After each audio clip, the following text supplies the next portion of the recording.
Hello everybody and welcome back to Let's Play Hearthstone, the Arena. 3-1. Doing pretty good with our Paladin deck so far, at least that's what I would say. Pretty happy with it, as I said before. 5 Truesilver champions. No way I could complain about that. Hopefully this deck will continue to do really well as we progress onwards with our legendary 5 Truesilver champions. Freaking best thing in the world. Does the Paladin have a sword? That's actually one thing I forgot about his photo. We'll have to look at it once it loads in again and we actually get into the map, because I forget if he's actually like carrying a sword in his photo. And I don't think it would be any of the specific weapons in the game, at least the specific Paladin weapons. But that would be kind of cool if it was like a Truesilver champion that he's holding or something like that. I don't know. Just a small detail, and I love super small details like that in games. They're always like the most fun thing for me. One of the reasons why I love Dark Souls and the early Silent Hill games so much. So let's see, what we got here? It's not really, he's holding a book. Saxotron the Hunter, okay. Hunters are an interesting class in the arena. They're one of the more risky ones for sure, because they're very combo reliant for the most part. Oh, this is a pretty bad first hand. But yeah, hunters are pretty combo reliant for the most part, so they're always kind of a risky one in the arena. Oh my god, we're getting exceptionally laggy right here. Mad Bomber, that's actually pretty damn good for us. Do we play the Noble Sacrifice? That's the question. Usually, I think it's better to save it. And we actually do have a turn 2, turn 3 play right now, but I don't know. Once we place out the Mad Bomber, we'd want to be able to protect... Oh, no. Why would we want to protect him? I was thinking of, Knife Juggler, for a reason we'd want to protect him. Whatever, we put down the card. It's on the board now. The nice thing about playing it in the early game, especially against a... Oh, wait. Timberwolf, that's the perfect thing for our Mad Bomber. Of course, still relies on us getting lucky, but chances of us taking that thing are pretty high. And we did it! Awesome! That was almost the best thing we could have hoped for. More than what I would have liked, in all honesty. Us both taking a hit basically means that we both started the game at 29 health. And now, of course, we have this minion advantage, so super happy cool for us. Goddamn. River Crocolisk is actually a little bit frustrating because our Dalaran Mage won't be able to handle that in one hit. I mean, not the Dalaran Mage, our Noble Sacrifice. But the Dalaran Mage mixed with the Noble Sacrifice will be able to keep it alive, take it out while actually keeping our full board alive. That's really cool. Nice to know that the first Truesilver champion is out as well. Oh shoot! He's using the coin! What's he got for us? Oh, he's doing a combo. Okay, that's somewhat to be expected. Oh no. Well, the one good thing is he thought the River Crocolisk was gonna die this turn, and obviously it's not, so he's not gonna be getting that bonus for the Scavenging Hyena. Sucky thing is, we now have 2 things that we'd want to take out without dealing with the River Crocolisk, but that's okay. We actually do have the means to clear his old board, which is awesome. So let's go ahead and do it. Doesn't really matter what we take out. We'd want to take out the Scavenging Hyena first, though. So let's go ahead and do that. Pull out our Truesilver champion. If he does get rid of it, then we've got a second one right up in our hand. So I think we should be pretty damn secure for a while now. Oh, wait, we don't want to clear his board because we want to keep our Mad Bomber alive. That was my mistake. Oh well, that actually works out really well for us though, because that River Crocolisk, our Mad Bomber has already gone so much worth. He killed a minion initially, and then he did 6 damage afterwards, so if he does trade the Crocolisk for the Bomber... Really? I think Direwolf Alpha was a pretty bad move there, because now I'm just gonna kill that guy easily. Could even kill him with the Noble Sacrifice. Which, would we want to do that? That actually might be a nice idea. Keep the charge of our weapon and have him throw his minion into us? I don't know.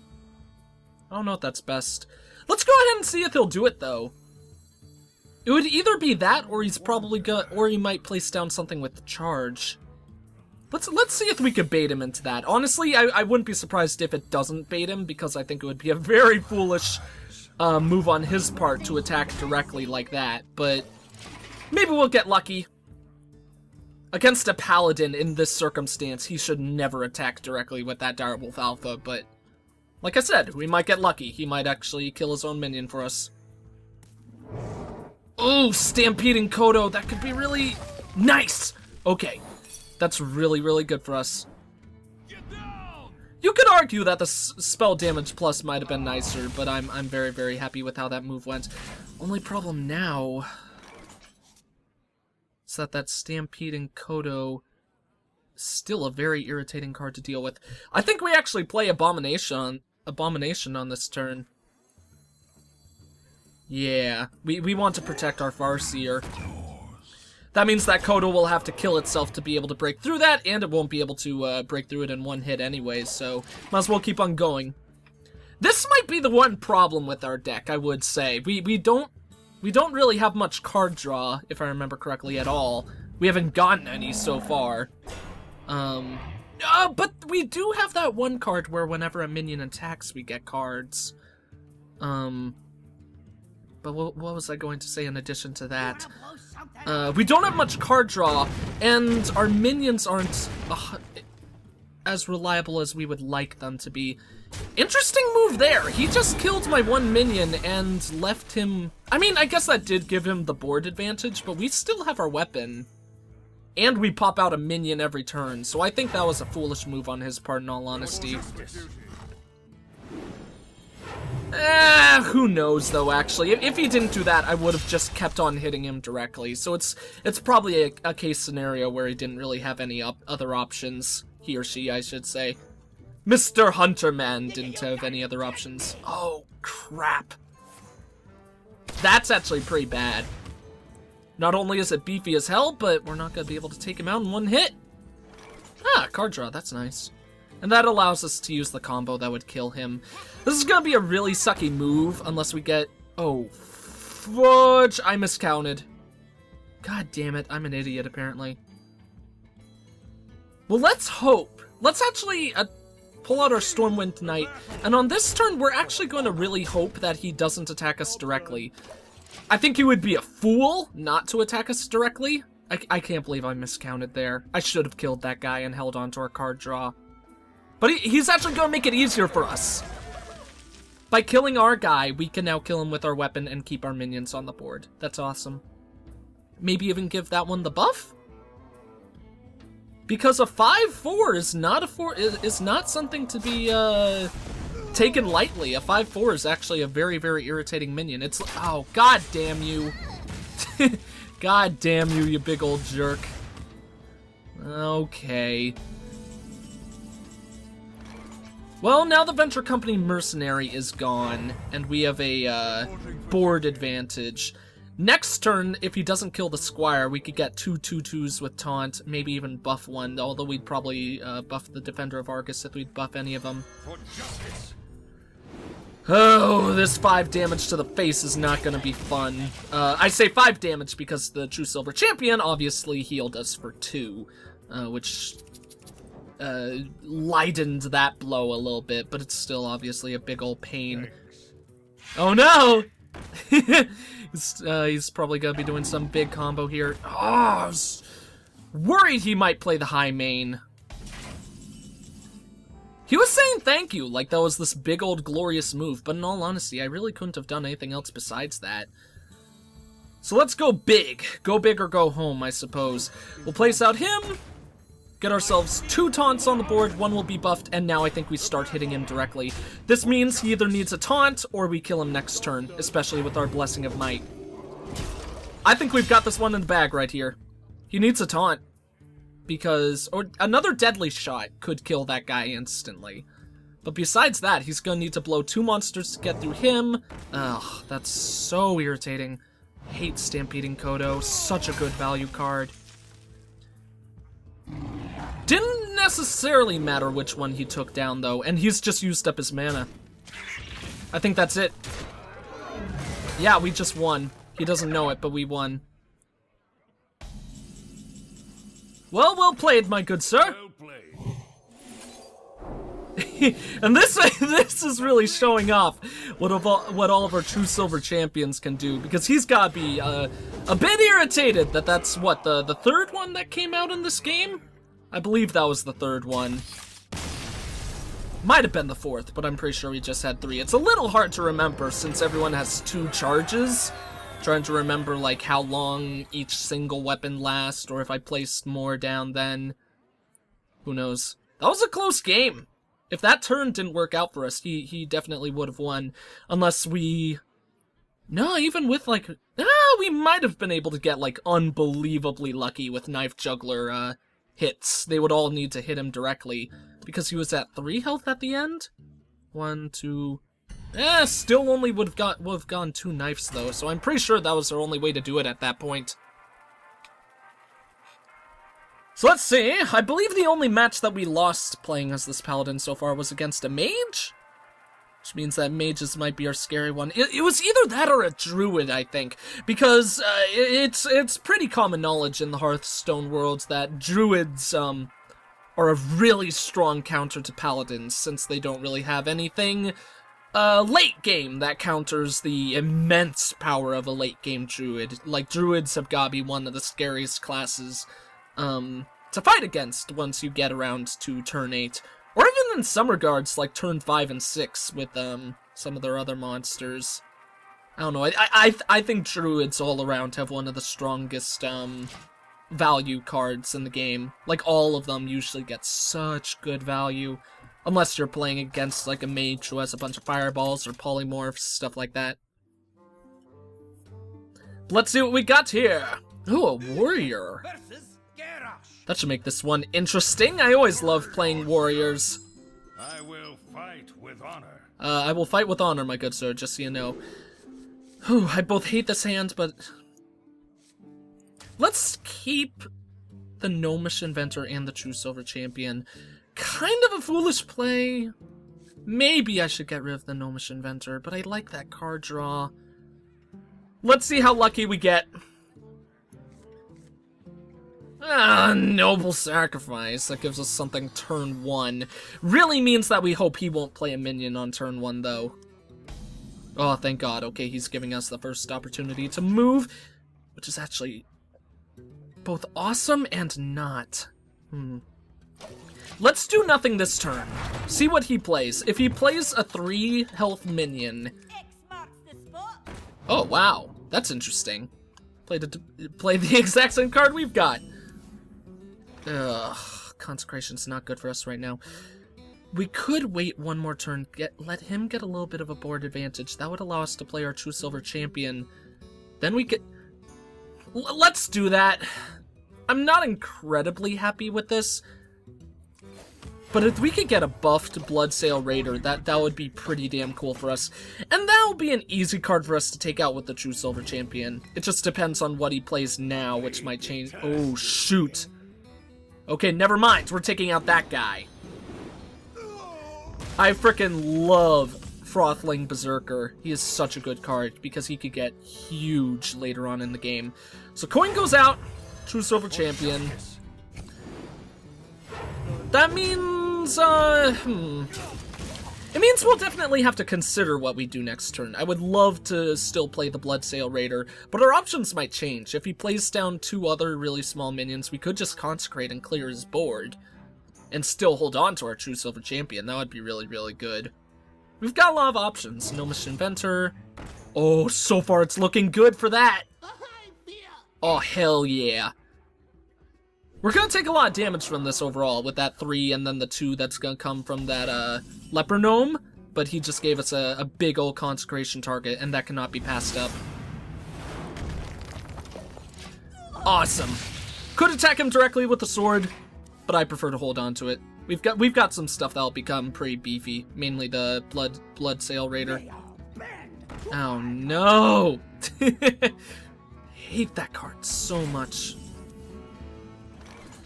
Good thing is, though, we could take it out in one hit with the weapon, and I think we might do that.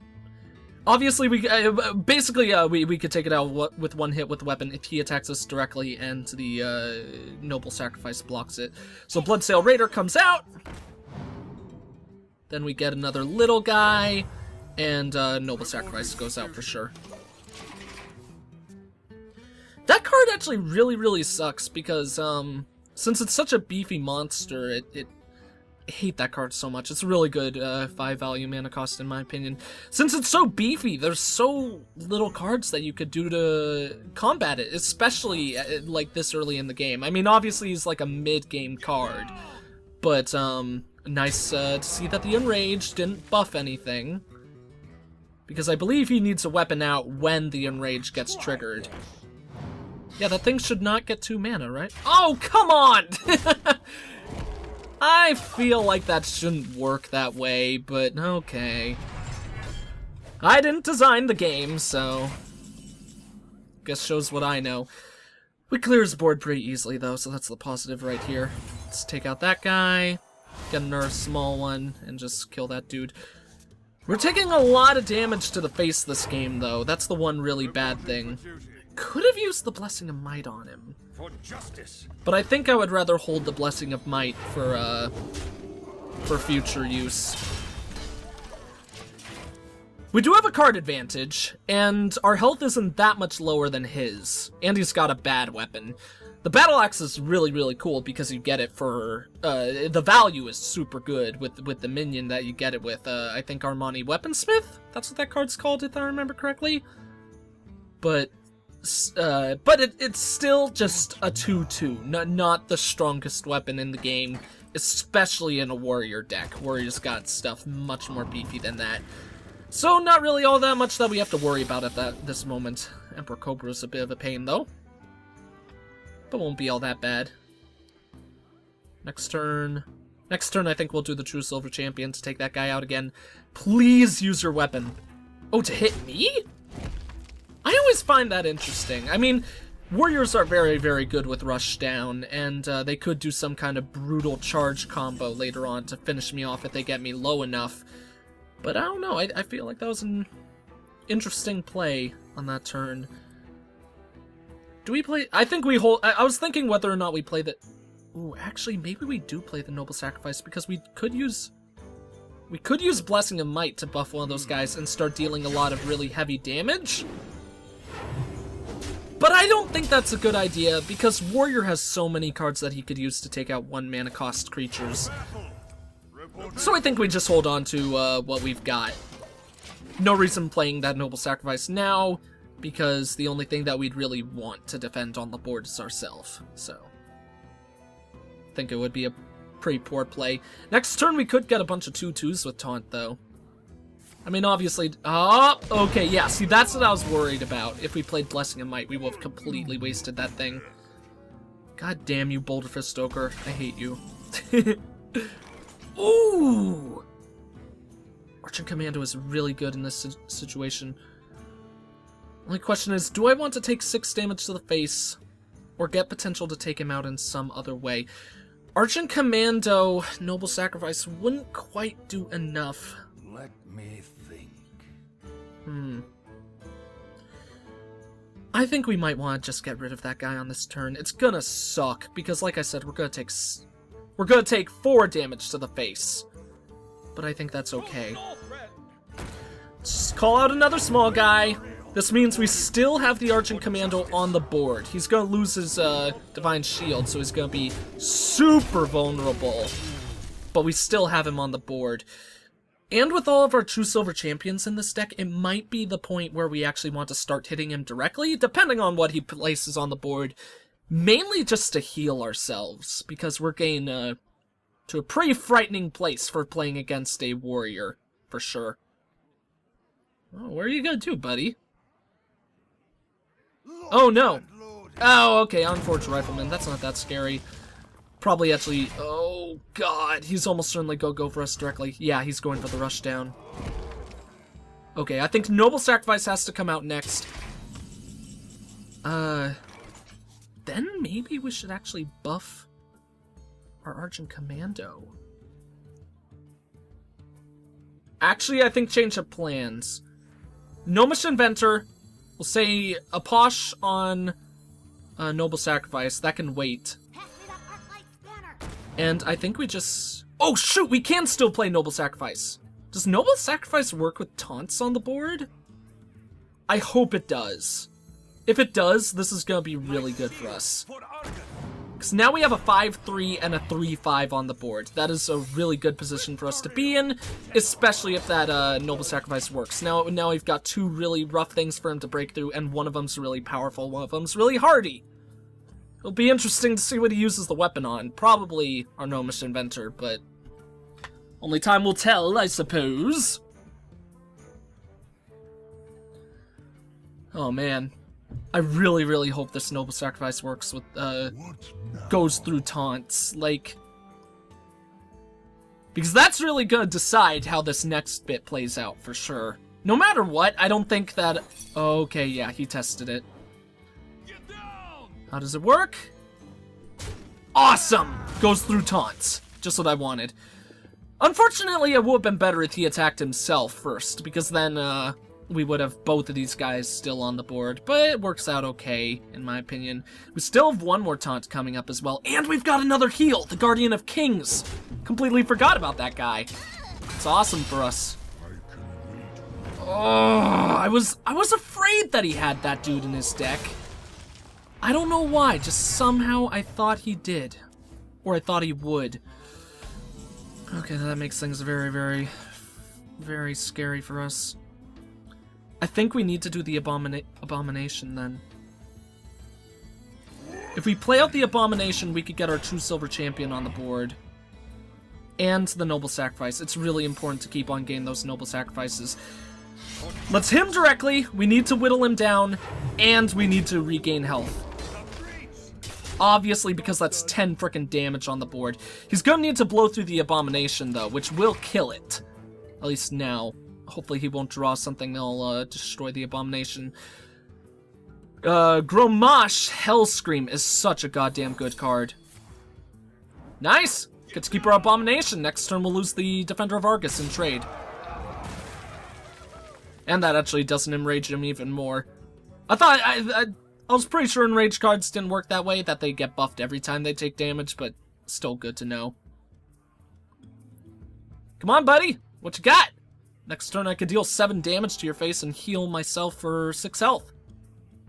Oh, wait. Can we kill him next turn? Yeah, we can kill him next turn! Oh, yes. I would love to be able to win this game. Both to be able to get us another win, of course, but also to make somewhat of a comeback. I think, if I remember correctly, this game has actually been pretty balanced the whole way through. But still, it's been quite back and forth. Like, that was a really, really good play on his part. But it looks like it might not have paid out. Oh, yes, yes. Just kill that guy. Oh, not even kill it. Freeze it. We deal 7 damage. We deal 7 damage, and then we have the additional 4. That's 11. Holy cow. What an intense game! These Truesilver champions are really, really pulling through for us. I think that's 2 games in a row where we won only because we had that Truesilver champion in our deck. Crazy, crazy. Alright, well, I think this one actually might end up being a shorter episode than most in the series. They usually seem to go out to about like 30 minutes to 40, I would guess, around that range. 5-3, okay, just 2 more, and we get to that 7 point, and then the future or greatness shall continue to be within our grasp. Be so happy if this 5 Truesilver champion deck gets all those wins. And actually, those 3 Noble Sacrifices are a huge piece of this deck as well, because those have done such a good job of protecting minions that have given us that board control that otherwise I think this deck would really, really be lacking. Even with the weapon, the Truesilver champions being able to take out whatever enemies he might have on the board and all that jazz. Man, I've had so much fun with this deck. I think we've only seen that Argent Protector like once, and that's a card that I would like to see more. Hopefully he'll keep popping up. But anyways, as I was saying, I think that's going to be it for this video. Thank you all for watching. If you enjoyed the video, please consider leaving a like, comment, and or subscribing if you have not. I am the EggScrambledGamer, and I will see you all next time.